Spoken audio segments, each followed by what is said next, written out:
रंजन जी, लगता है आपका जहाज डूब रहा है, तभी 6 सांसदों नहीं बल्कि 5 सांसदों को निकालना पड़ा आपको। जहाज हमारा डूबने वाला नहीं है। नीतीश कुमार ने आज एक तरह से पार्टी का शुद्धिकरण करा दिया है। पार्टी के अंदर वैसे लोग जिनकी निष्ठा पार्टी के साथ नहीं थी, पार्टी कार्यक्रमों में जिनका भरोसा नहीं था, उनको बाहर का रास्ता दिखा करके सीधी लड़ाई में हम ये कहने की स्थिति में आज हैं कि पूरी पार्टी इंटैक्ट है। और इतने बड़े फैसले के बाद आप देखें पार्टी के तमाम कार्यकर्ता पार्टी के साथ खड़े हैं। वहीं दूसरी तरफ भारतीय जनता पार्टी के संभावित गठजोड़, जिसको चरण में हम कहेंगे ऐलान बाकी है, बिहार की भारतीय जनता पार्टी में भूचाल पैदा हुआ है। जिन नेताओं को नीतीश कुमार जी ने आज पार्टी से बाहर का रास्ता दिखाने का फैसला, स्थिति यह है कि ये 5 सांसदों में 4 से निलंबित थे।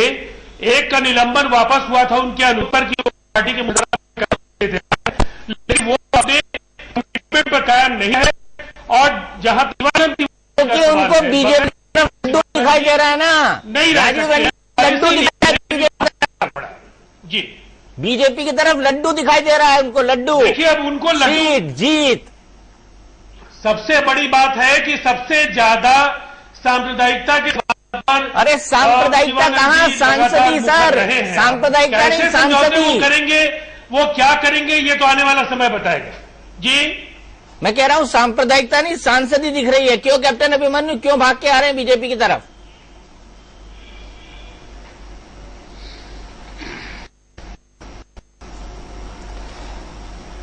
दीपक जी, बिहार की राजनीति आमूलचूल परिवर्तन हो रहा है। यू जो आज से 2 दिन पहले दूसरे तोड़फोड़ के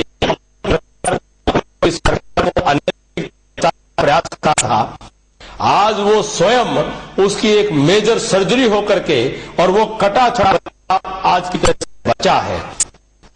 दूसरी तरफ भारतीय जनता पार्टी के पक्ष में पूरे देश में जो दलित हैं, पिछड़े हैं, वंचित हैं, पीड़ित हैं, शोषित हैं, उनका विश्वास बढ़ रहा है।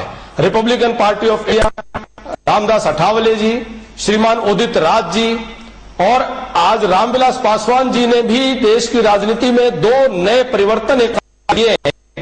पहले तो लंबे समय से श्रीमान मोदी जी के ऊपर इल्जामात टेलीविजन के माध्यम से लगे जाते रहे, और रामविलास पासवान जी वो शख्स हैं जिन्होंने देश के संविधान, देश के कानून और न्यायतंत्र के निर्णय का सम्मान करते हुए आज भारतीय जनता पार्टी के साथ गठबंधन को लेकर के चाय पर चर्चा प्रारंभ की।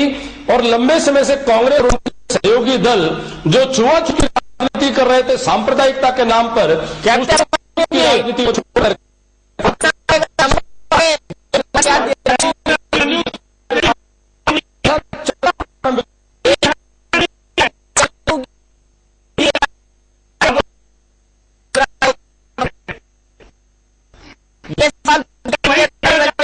गुजरात के दल के आधार पर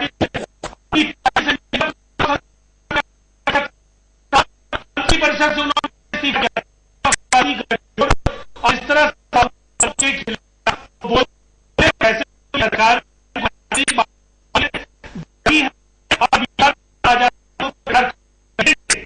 जब तक हमारी हमने अपने आगे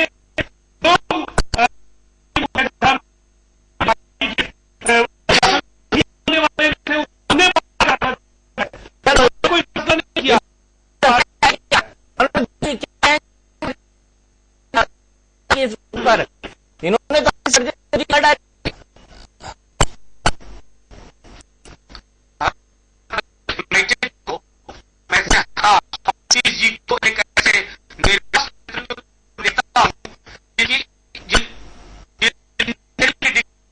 उन्होंने हमारे दल में तोड़फोड़ की की और जिसमें पूरी तरह असफल रहे, बड़े बड़े विश्लेषण कर रहे हैं। उन्होंने एंटी डिफेंस कानून पहली। दीपक जी, दूसरी चीज जो मेरे लिए आज थोड़ा क्षोभ और थोड़ा कष्ट का विषय है कि गुजरात के हमले पर मंत्री पद से इस्तीफा था।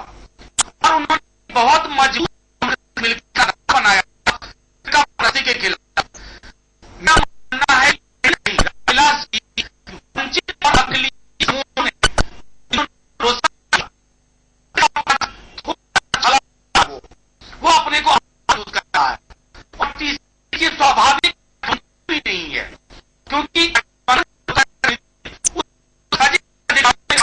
में भी अंदर होना चाहिए।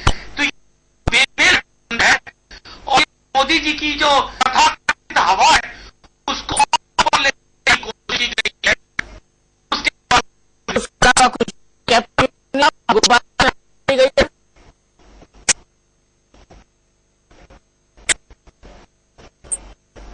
मैं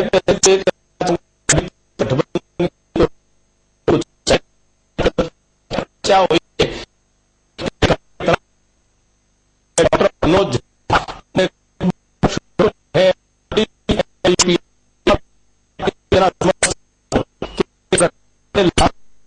को सजा की है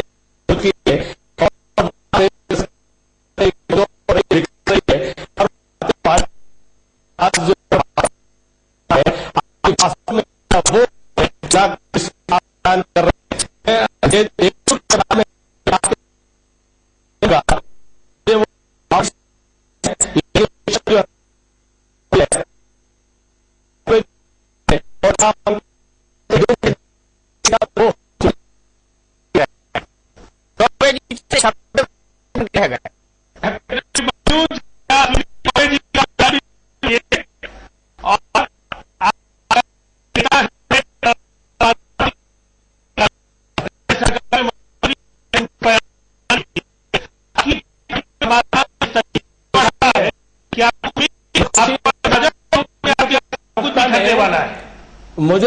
मुझे प्रसन्नता है दीपक जी, हमें प्रसन्नता है कि राजीव रंजन जी चिंता कर रहे हैं भारतीय जनता पार्टी के अंदरूनी लोकतंत्र की।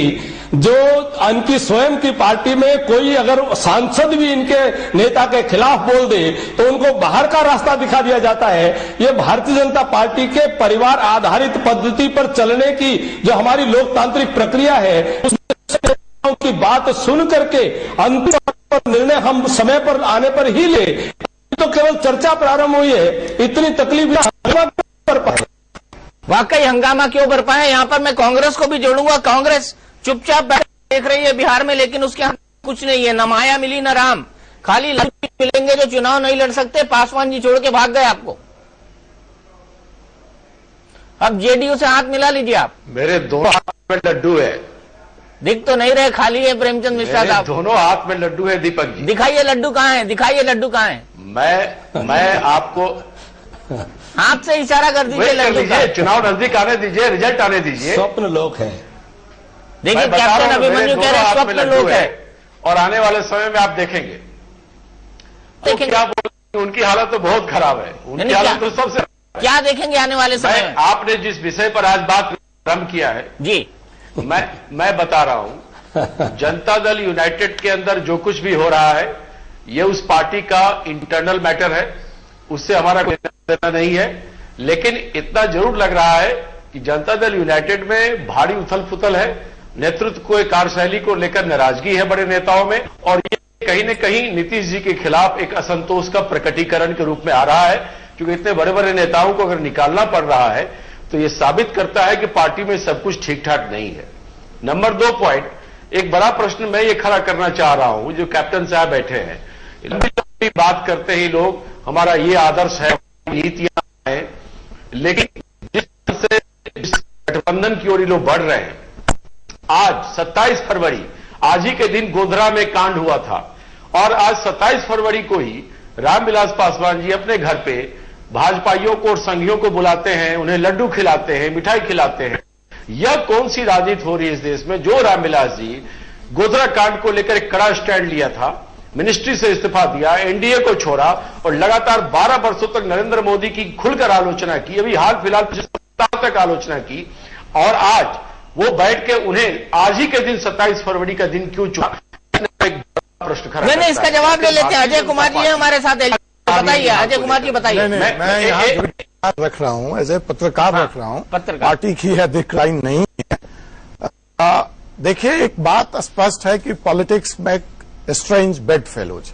आज जो बिहार की पानी में आग लगा है वो मात्र इसकी शुरुआत है। इसके मूल में आपको समझना पड़ेगा, बिहार के 4 बड़े नेता जो लोकसभा का चुनाव तो नहीं लड़ रहे हैं, लेकिन उनका अस्तित्व और पूरी पार्टी का अस्तित्व दांव पे है। लालू प्रसाद यादव लोकसभा का चुनाव नहीं लड़ सकते, सुशील मोदी चुनाव नहीं लड़ेंगे, लेकिन उनको साबित करना है कि अभी वो कल तक नीतीश के साथ को अच्छा स्वच्छ प्रशासन की बात कर रहे थे और आज उनको साबित करना कि नेतृत्व बतौर मुख्यमंत्री 2015 दे सकते हैं। नीतीश कुमार जैसा कि आप कह रहे थे चुनाव नहीं लड़ेंगे, लेकिन उनको पिछले बार 25 में आई, तो जनता वह उनसे सवाल करना चाहेगी और जानना चाहेगी कि क्या वह उस परफॉर्मेंस को पाएंगे।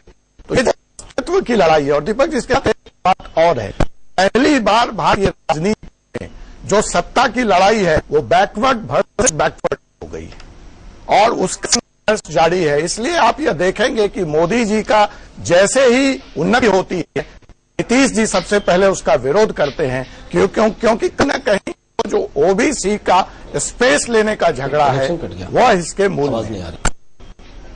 वो इसके मूल में है। लेकिन यहाँ पर जो सबसे बड़ा सवाल कैप्टन अभिमन्यु वो ये बता कि लगातार 2002 से लेकर 2014 तक लगातार रामविलास पासवान ने आपको भला बुरा कहा, और अजय कुमार जी यही सवाल मैं आपसे करूंगा कि भला बुरा लगातार कहा, लेकिन इस भले बुरे के बाद आखिरकार रामविलास पासवान का दिल क्यों बदला? सिर्फ गद्दी के लिए नहीं, वहां पे एक बात महत्वपूर्ण है। आप देखिए, दो बातें कल रामविलास पासवान ने और चिराग पासवान जी ने कही है। उन्होंने यह स्वीकार किया कि यह जो चुनाव था वो एलजेपी अस्तित्व की लड़ाई है। आपको पता है कि बिहार में 12 सीटों पर एलजेपी ने चुनाव लड़ा था और उसको एक भी सीट नहीं मिली थी, यहां तक कि रामविलास पासवान जी भी चुनाव हार गए थे।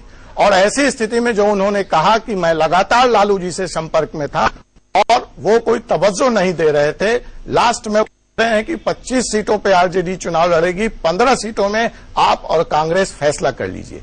ये तो लालू जी का हठधर्मिता थी और यही हठधर्मिता ने 2009 में कांग्रेस को अलग जाकर के चुनाव लड़ने के लिए मजबूर किया था। तब भी इसी सीट की लड़ाई थी। अगर आप उससे पहले का चुनाव देखेंगे, जब एलजेपी, कांग्रेस और आरजेडी कंबाइन साथ चुनाव लड़ी है, भारी सफलता मिली थी। भारी सफलता मिली थी। पर कुछ बोलना चाहिए मनोज झा, लालू जी ने बिल्कुल भाव नहीं दिया 4.5 साल तक, अब के 15 सीटें कांग्रेस और एलजेपी आपस में बांटी।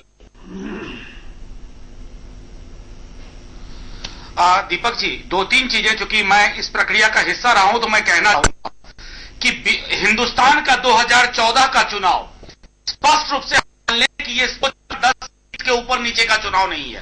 पहली बार गांधीवाद के बाद प्रजातंत्र अपने स्वरूप का चुनाव करेगा। और बिहार के संदर्भ में हमारे कांग्रेस के मित्रों को, एलजेपी के मित्रों को, सबको पता है कि वोट परसेंटेज के टर्म में ये जो राजनीति फिरका परस्ती के खिलाफ, उसकी विरासत हमारे पास है, सबसे बड़ा मैट्रिक्स हमारे पास है। और अगर हमारा दल बड़ा है, हम कह रहे हैं अगर हम आपके साथ इतनी सीट पे जीत के आते हैं तो आपके पास कोई मजबूत करेंगे, क्योंकि हमारी लड़ाई बिल्कुल फिरका परस्ती के खिलाफ है। आप आए तो भी, आप न आए तो भी, और आपके बावजूद भी। और बिहार के मानस ने ये चुन लिया है। नहीं, वो तो मानस ने तो चुन लिया है, पासवान ने उस चक्कर में छोड़ दिया। नहीं तो डॉक्टर साहब का यही कहना है मेरा मानना है कि रामविलास जी का ये अपना निर्णय नहीं है। मेरा मानना है वो बहुत ही सेक्युलर मिजाज के आदमी हैं। उन्होंने बहुत बड़ी मिसाल कायम की 2000 में। मुझे कष्ट इस बात का है कि आखिर कौन से ऐसे कारक हैं जो रामविलास जी जैसे फिरका परस्ती के खिलाफ सिपाही को जी, ये तो आप करेंगे एक तरफ आप नहीं, वो तो बता चुके हैं कि आपने किस तरीके से एक्सप्लेन करना पड़ेगा। कैप्टन अभिमन्यु जी बताइए। कैप्टन अभिमन्यु हमारे साथ जुड़े हुए, प्रेमचंद मिश्रा जी के साथ जुड़ूंगा। प्रेमचंद मिश्रा साहब, ये जो सेक्युलरिज्म का गुब्बारा आपने भरा था, मुझे लग रहा है फूट गया है। देखिए, सेक्युलरिज्म की विचारधारा है, वो गुब्बारा फूटने वाला नहीं है। हमने स्पष्ट रूप से अपने को भी कहा जो कांग्रेस से गठबंधन के इच्छुक थे कि ये राहुल गांधी जी का लाइन है कि हम ऐसे लोगों को उम्मीदवार बनावे जो स्वच्छ छवि के हों, जो अपेक्षाकृत युवा हो और जिनकी कुछ न कुछ राजनीतिक पृष्ठभूमि हो। इस आधार पर हमने सहयोगी दल को भी ये बात कहा और अपने पार्टी के अंदर भी हम इसे लागू कर रहे हैं। लेकिन हमारे कुछ मित्र दल में ऐसे लोग हैं जो आज भटे तैयार बैठे हैं, उनके कुछ ऐसे उम्मीदवार, यह प्रश्न मैं बीजेपी से भी खड़ा करना चाहता हूं, जो पार्टी बड़े बड़े दावा कर रही है, क्या वो बिहार में दागी और बाहुबलियों के लिए वोट मांगने अंदर मोदी आएंगे, और मुझे इसलिए नहीं होता है कि ये इसलिए आएंगे कि गुजरात में ऐसे लोगों को अपने मिनिस्ट्री में और बना रखा है, चाहे बाबू है, बुखारिया हो, चाहे कुछ 6-7 लोग हैं जिनके कैबिनेट में हिस्सा है। तो गुजरात के उस मॉडल, तो अपराधीकरण का मॉडल है, मॉडल है और हिंसा करने का मॉडल है, उस टाइप के मॉडल बीजेपी बिहार में भी लागू करना चाहती है। इससे उम्मीदवार के रूप में, सहयोगी दल के उम्मीदवार के रूप में बनाना चाहती है। एक बार बिहार के मतदाताओं के सामने खड़ा होगा, क्या विकल्प है, क्या यही हमारे लिए विकल्प हो सकते हैं? एक बड़ा है। नंबर 2, एलजेपी को लेकर मेरा यह प्रश्न है कि लोक जनशक्ति पार्टी चूंकि लगातार बोलती रही है मोदी जी के खिलाफ और आज क्या परिस्थिति हो गई, तो इन परिस्थितियों का भी खुलासा होना चाहिए। ने एक तरफ कहा था कि सोनिया फैसला लेगी हम उसको नहीं, आपने कहा कांग्रेस जो फैसला लेगी हम मानेंगे। आज आप अलग हट रहे हैं, तो अलग हटने के लिए अगर तैयार हो रहे हैं तो इसके लिए कौन सी परिस्थितियां हैं जो रामविलास जी को बाध्य कर रही हैं? वो कह रहे हैं कि मैं आज भी सेक्युलर हूं, लेकिन मुझे तब संदेह हो रहा है कि ये कौन सा सेक्युलरिज्म है कि आप 27 फरवरी को गोधरा के बरसी के दिन बीजेपी के लोगों को अपने घर लाते हैं। मैं समझता हूं अगर जी ने बीजेपी आपके साथ आए तो सेक्युलर, बीजेपी के साथ जाए तो कम्युनल, ये कौन सी लाइन हुई साहब? ये कौन सी लाइन हुई आपके साथ तो सेक्युलर? आपने गंगा खोल रखी है। जो व्यक्ति लगातार 12 साल तक बीजेपी के खिलाफ बोला, जो व्यक्ति लगातार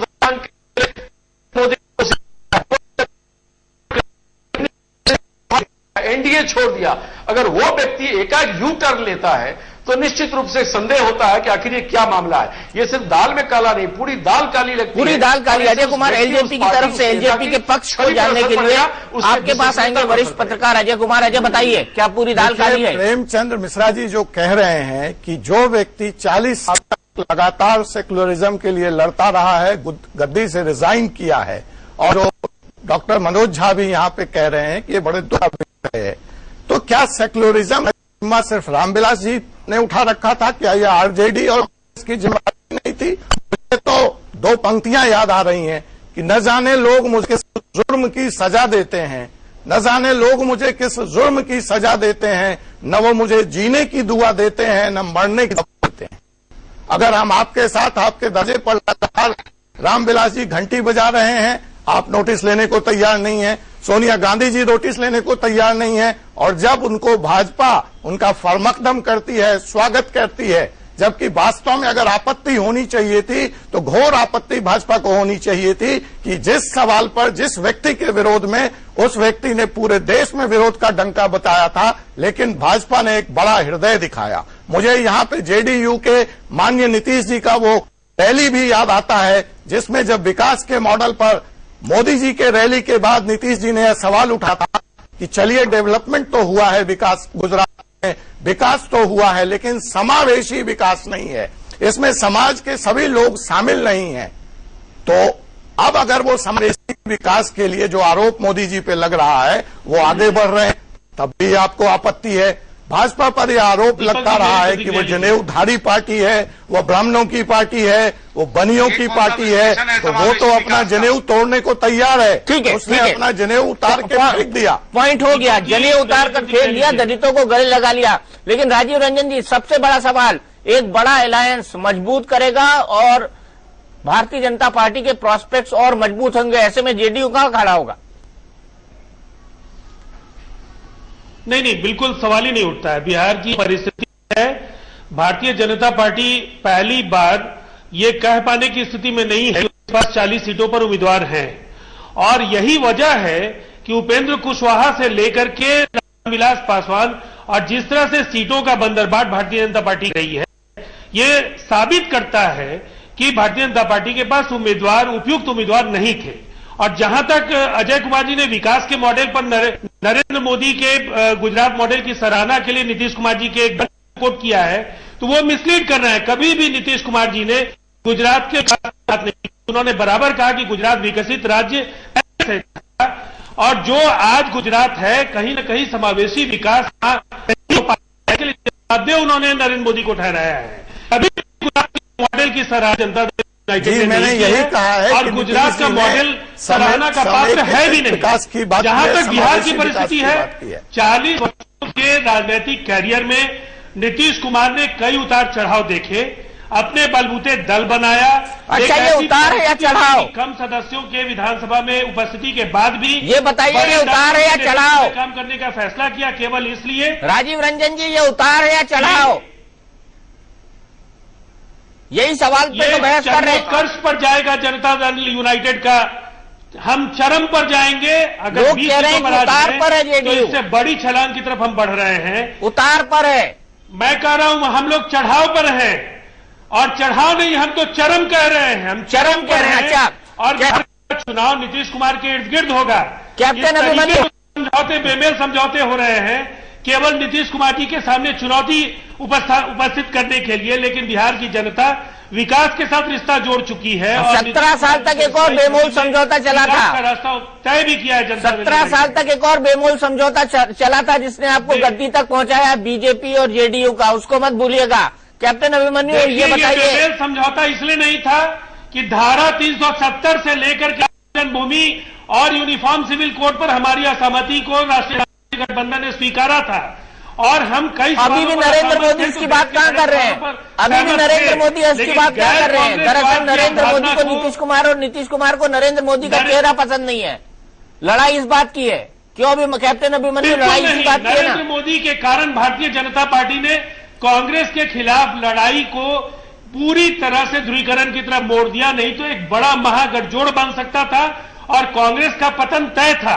भारतीय जनता पार्टी का नेतृत्व अगर नरेंद्र मोदी की जगह किसी ऐसे व्यक्ति के हाथ में सौंपी जाती जिसके साथ पूरे देश का प्रतिपक्ष होता, तो मैं समझता हूं एक स्वस्थ परिस्थिति होती, और धार्मिक आधार पर जो गोलबंदी और कट्टरता के रास्ते पर देश को ले जाने की कोशिश है, इससे भी देश उभर गया होता। कैप्टन अभिमन्यु, आप बड़ी देर से खामोश है। देश को बांटने जा रहे हैं हम, ये बड़ा गंभीर इल्जाम है जेडीयू का।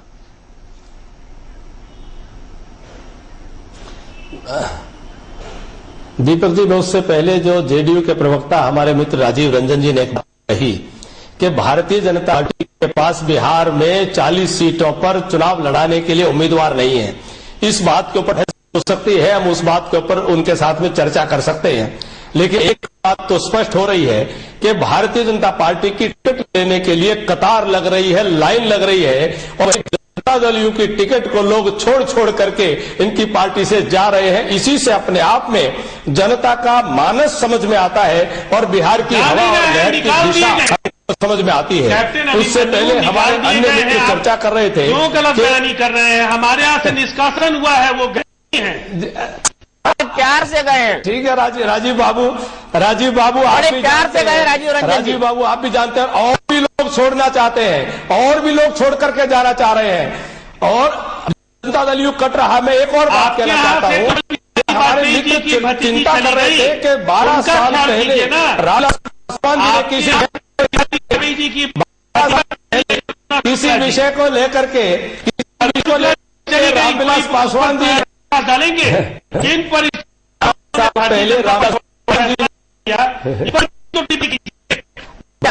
पहले विषयांतर हो जाएगा। पहले इसको कंप्लीट कर लेने दीजिए, फिर करुणा शुक्ला के विषय पे आ जाएंगे। राजीव रंजन शो का नाम राजीव रंजन शो कर दीजिए। नहीं, ऐसा मत करिए बिल्कुल। अब आप अपने नाम बदल दीजिए, इसका नाम राजीव रंजन शो रख दीजिए।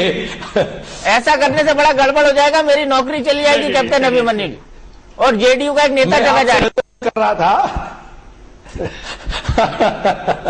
तो दीपक जी, मैं आपके माध्यम से कह रहा था कि हमारे मित्र चिंता कर रहे थे कि 12 वर्ष पहले रामविलास पासवान जी ने जिस विषय को लेकर के एनडीए को छोड़ा था, तो उनको ये ध्यान करना चाहिए कि 12 वर्षों में गंगा में बहुत पानी बह गया है, और 10 वर्ष कांग्रेस की यूपी की इस देश को 2G, कोल जी आदर्श सोसाइटी का घोटाला और कॉमनवेल्थ गेम्स का घोटाला करके देश को एक तरफ लुटा है, वहीं दूसरी तरफ नरेंद्र मोदी जी के खिलाफ एक से एक जांच एजेंसी पूरी तरह से माइक्रोस्कोप लगा करके उनके खिलाफ अनुसंधान की कोशिश की, प्रताड़ना करने की कोशिश की, लेकिन अंततः की जीत हुई और इस देश के न्याय तंत्र ने निर्णय नरेंद्र मोदी जी के पक्ष में दिया, जिसको पाक साफ साबित किया।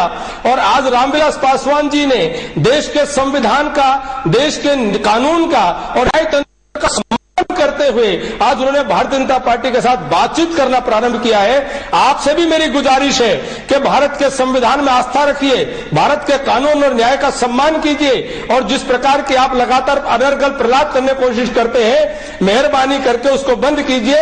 जन भावना को समझिए। देश की जनता आज नरेंद्र मोदी के साथ है, उसको आप कहीं न कहीं जनता की नब्ज को समझ नहीं पा रहे हैं, टटोल नहीं पा रहे हैं, इसलिए आपका कुनबा छोटा जा रहा है। कांग्रेस कमजोर हो रही है, यूपीए जन भावना का अवसरवादिता है, ये सब सामने प्रत्यक्ष भावना। फिर भी आप सच्चाई दे सकते हैं। कैप्टन जी सुनिए, जन भावना और अवसरवादिता को एक साथ मत मिलाइए। अवसरवादिता एक अलग चीज है, जन भावना अलग। के नेता जेल में जवाब दे दो। 2G के CWG कांग्रेस जेल में जाते हैं, तब वो कोई मैं आपको एक बात बता दूं। कैप्टन जी सुन लीजिए, एक मिनट सुन लीजिए मेरी बात। रामविलास पासवान जी हमारे लिए ओपिनियन पोल कर रहे हैं। आप पिछले 3 दशक याद करिए, जिसकी सरकार थी उसमें वो मंत्री थे, नरसिम्हा राव के, और वो जिस तरफ चुनाव के पहले, इसका मतलब वो सरकार आने वाली है। इसीलिए वो 2004 में कांग्रेस की तरफ गए, 2009 में कांग्रेस की तरफ गए, बदकिस्मती से हार गए। तो ये opinion poll, Ramvilas Paswan opinion poll बता रहा है कि मोदी की तरफ हवा बह रही है। आजकल ओपिनियन पोल को लेकर भी कई आप ही के टीवी चैनल सब दिखलाया जा रहा है। नहीं, मैं रामविलास पासवान ओपिनियन पोल की बात कर रहा हूँ, मान के चल रहा हूँ। मैं आंकड़ों के ओपिनियन पोल की बात नहीं कर रहा हूँ। नरेश अग्रवाल जिधर प्रदेश में, इसका मतलब है कि वो पार्टी जीत रही है, और रामविलास पासवान जिस है उसका मतलब वो गठबंधन जीत रहा है। ओपिनियन पोल मैं बिहार पर आपको ले आ रहा हूँ, छोड़िए ओपिनियन पोल की बात। नहीं, मैं तो रामविलास पासवान ओपिनियन की बात कर रहा हूँ। आप खुद गवाएं इस बात की, गठबंधन हो गया। मैं आप बहस दे रहा हूं। आप देखेंगे उनका ओपिनियन पोल कितना फेक होता है।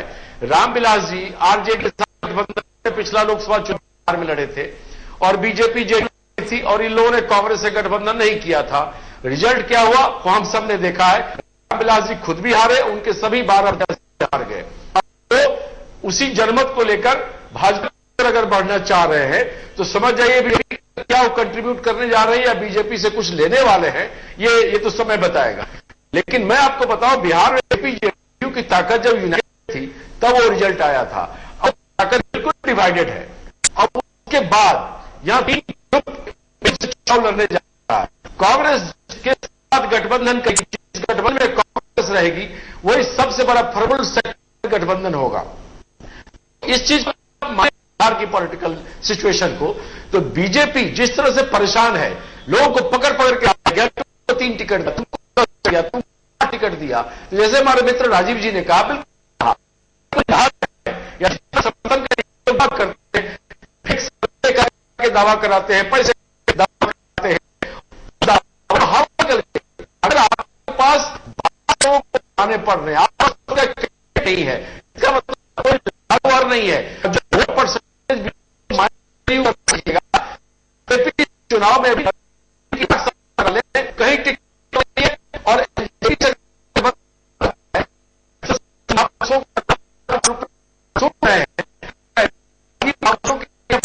के लिए प्रधानमंत्री वोट मांगने आए, इसी तरह के विकल्प जाए अगले चुनाव में, भी एक विचार जो बनना चाहता है, तमाम बीजेपी को एक्सपोज करके रखने की चुनाव, और जो उसके साथ जाएगा वो भी मारा जाएगा। बीजेपी बिहार में उसकी ताकत नहीं है। बीजेपी के लिए बिहार की भूमि उर्वरा भूमि कभी नहीं हो सकती है। चलिए कभी हो सकती है, इसीलिए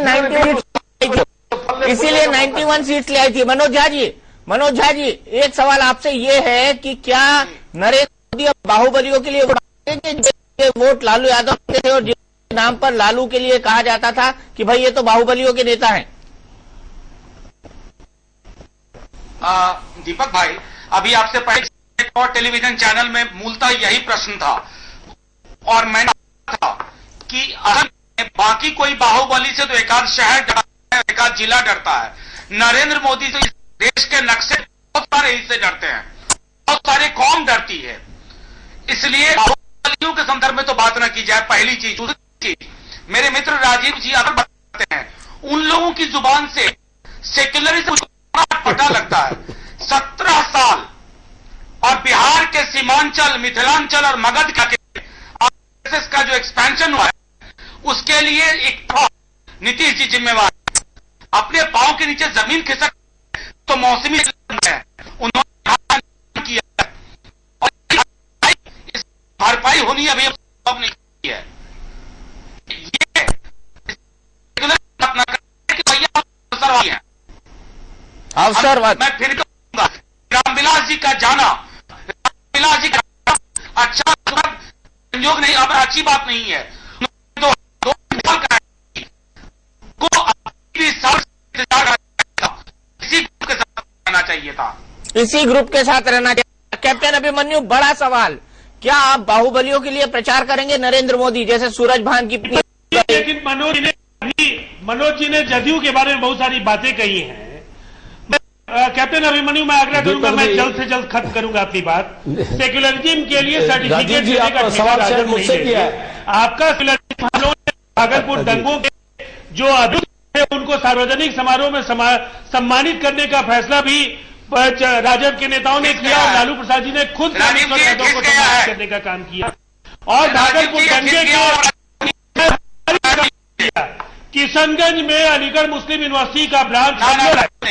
और अगर आप कहना चाहेंगे तो अल्पसंख्यक कल्याण के तो बिहार में नीतीश की सरकार के समय में ही वो सारे कार्यक्रम आए। आपके कार्यकाल में जो सच्चर कमेटी और रंगनाथ मिश्रा आयोग उसको पढ़ लीजिए कि अल्पसंख्यकों के नाम पर वोट आपने लिया, लेकिन कल्याण के लिए आपने कुछ नहीं किया। और यही वजह है कि 200 सीटें तो हम जीते, उसमें जो बड़ी संख्या में अगर अल्पसंख्यक उम्मीदवार जीत करके आए हैं तो उन उम्मीदवारों के साथ बहुसंख्यक उम्मीदवारों को भी बिहार में निकल करके वोट किया। इसलिए सेक्युलरिज्म का जो ये नारा है, इस नारे के बहाने जो कुनबा परिस्थिति, भाई भतीजावाद और अपराधियों का जो संगठित हो रहा है, बिहार जनता उन 15 वर्षों को उस दौर में लौटना नहीं चाहिए। और यही आपका छोटी टिप्पणी, उसके बाद मुझे कैप्टन अभिमन्यु के पास जाना है। डॉक्टर मनोज, छोटी टिप्पणी, बस एक छोटी टिप्पणी, बस बहुत ही छोटी टिप्पणी। प्रशस्ति कान की परंपरा मैं बहस में नहीं आने देना चाहता, लेकिन राजीव मुबारक है और जंगल राज के वो शरीके सफर रहे हैं, मैं तो नहीं था।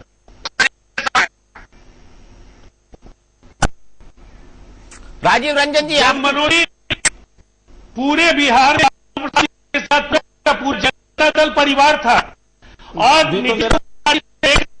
आज जो जनता दल, राष्ट्रीय जनता दल, इन तमाम दलों में जो लोग हैं उस सफर में थे, तो अकेले पड़ गए और लोग निकलते चले गए। ये लालू प्रसाद जी को देखना होगा कि जयप्रकाश आंदोलन के गर्भ से लालू प्रसाद जी कैसे भतीजावाद और परिवारवाद के कारण बिहार की जनता से। अच्छा, सिर्फ लालू पर बहस नहीं है, और कई सारे मुद्दे हैं इसमें, और कई सारे मुद्दे हैं। जनता दल यूनाइटेड के नेताओं का नहीं है, बड़ी तादाद में लोग आपसे अलग होते चले गए, ये आपके लिए चिंता होना चाहिए।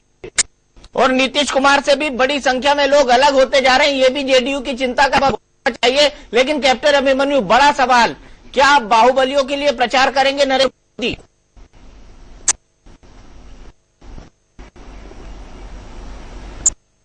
दीपक जी, बड़ा अच्छा लगा, कांग्रेस के हमारे प्रवक्ता प्रेमचंद मिश्रा जी ने बड़ी चिंता व्यक्त की है कि नरेंद्र मोदी जी अपनी साफ छवि के बावजूद इस प्रकार से क्या वोट मांगने के लिए आएंगे। उन्होंने उनकी साफ छवि दिखाई देते हुए स्वीकार किया है कि देश में उनकी सरकार की साफ छवि है, लेकिन अभी तो गठबंधन भी नहीं हुआ, घोषणा भी नहीं हुई, भी नहीं बटी, उम्मीदवार भी तय नहीं हुए, तो अभी से कैसे सरकार की छवि के लोगों को लड़ाया।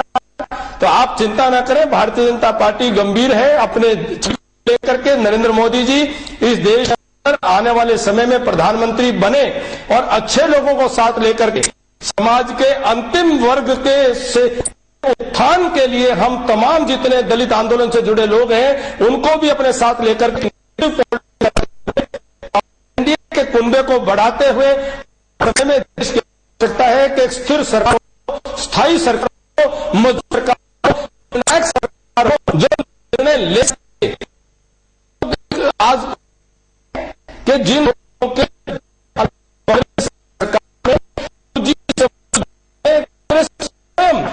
में घोटाले के जेलों में पड़े हुए हैं, ये चिंता कर रहे हैं अपराधियों को चुनाव लड़ना है, अपने गिरबान में को झाड़ा चाहिए।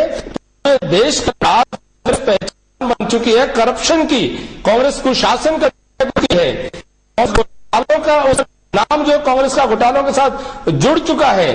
तो आज प्रेमचंद मिश्रा जी ने चिंता व्यक्त की है। मैं आपकी चिंता के जो है हम इसको बिल्कुल स्वीकार करते हैं, और हम इस बात का ध्यान रखेंगे कि हम ईमानदार और अच्छे लोगों को, चरित्रवान लोगों को, अच्छी छवि के लोगों को साथ में लेकर के हम बढ़ेंगे। बताइए प्रेमचंद मिश्रा जी, जवाब मिल गया आपको? बिल्कुल बिल्कुल, मेरा मानना है, हाँ बिल्कुल बिल्कुल, हाँ मैं समझ गया। इनका जो एजेंडा है, जिस तरह से सजायाफ्ता बुखारिया को इन्होंने अपने मंत्रिमंडल में गुजरात में बना के रखा है, माया कोडनानी को बना के रखा, बाबू बजरंगी को प्रोटेक्शन दिया है। गुजरात कैबिनेट में आज भी 7 जो दागी हैं, जिनके ऊपर आपराधिक मुकदमे चल रहे हैं, वही मॉडल हम कानून का बिहार में भी लागू करना चाहते हैं। इससे मैं आपको बता रहा हूं, और आज बाबूलाल बुखारिया के ऊपर कोई भी केस आज के दिन सुनिए, मैंने बीच में आपको नहीं टोका। प्रेमचंद मिश्रा जी, आप अपने, मैंने आपको बीच में नहीं टोका, सुनिए, मैं आपके फैक्ट सीख कर रहा हूं सर। कैप्टन जी आपको बीच में नहीं टोका, मैंने बीच में आपकी गलत जानकारी को दुरुस्त करने मैं का आपकी चिंता बढ़ाने वाला हूं, सुनिए ध्यानपूर्वक। जो अपराधियों का संरक्षण, जो दंगाइयों के कार शैली का हिस्सा है गुजरात में, उस मॉडल को आप बिहार में लाना चाह रहे हैं। बिहार गुजरात नहीं बन सकता है, ये इस चीज को माइंड में रखिए। बिहार एक ऐसी भूमि है जहां पर हमेशा बिहार में जिनके साथ आपका गठबंधन चल रहा, जिनके सहयोग से आपकी सरकार चल रही, उनकी पहचान ही बाहुबली वर्ष आप हमने किसी भी दागी को, सुनिए, किसी भी दागी को बचा के हमने उसे जेल भेजा, हमने आप येदियुरप्पा को वापस लाया, आपने तो गुस्सा किया, आप अपने साथ जोड़ रहे हैं, जो सजायाफ्ता है, जो अपराधी है, जिन्होंने भ्रष्टाचार की दुहाई देकर बीजेपी बन गई है। सुन लीजिए बात को। आपने येदियुरप्पा को लाकर क्या साबित किया? आपने यह साबित किया हमारे टीम में यही लोग चाहिए। आपको बिहार में उन दागी बाहुबलियों जिनके ऊपर अपराध मंत्री मामले चल रहे हैं, आपके कॉमनवेल्थ गेम्स में कर्नाडी जी, आपके गोल्ड गेम्स के अंदर तमाम मंत्री बिहार में नहीं चले, प्रधानमंत्री गुजरात शामिल है, आप उनको मंत्रिमंडल में रखें। भगवान एक करके भ्रष्टाचार की बात आप मत करिए। भ्रष्टाचार के लिए भ्रष्टाचार की बात बीजेपी नहीं तो आप कौन करेगा? कांग्रेस पार्टी करेगी। इस देश के अंदर लाखों करोड़ों रुपए के घोटाले करने वाले जब कांग्रेस पार्टी के लोग भ्रष्टाचार का बात करिए, भ्रष्टाचार पर आप बात करिए। प्रेमचंद जी, देश के प्रधानमंत्री तक के ऊपर आरोप लगे हैं। राष्ट्रीय पार्टियां हैं, एक एक करके के अंदर, कैंप के अंदर, सोसाइटी के अंदर भ्रष्टाचार किया है। दीपक जी, मैं एक बात जोड़ दूं कि जब वही एलजेपी के लोग की जनता आपके साथ और आईडी के लोग गठबंधन में थे तो वो सच्चरित्र थे।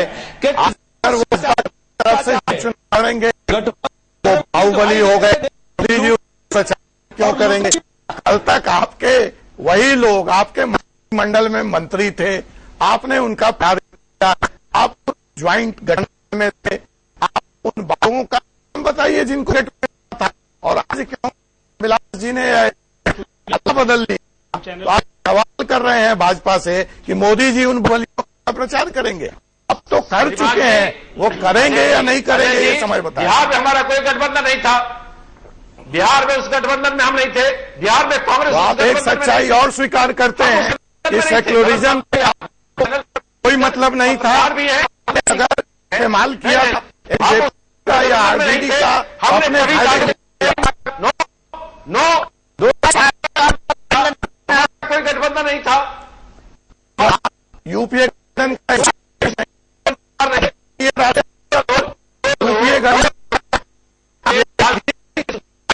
आरजेडी थी है नहीं है, आप अभी गठबंधन का हिस्सा यूपीए 2 का हिस्सा है या नहीं है? करने में बड़ा फर्क है। बीजेपी वस्तुतः भ्रष्टाचारियों की, अपराधियों की, दंगाइयों की संरक्षक एलजेपी और बीजेपी कम से कम इस तरह की पॉलिटिक्स पर दावा न करे। और एलजेपी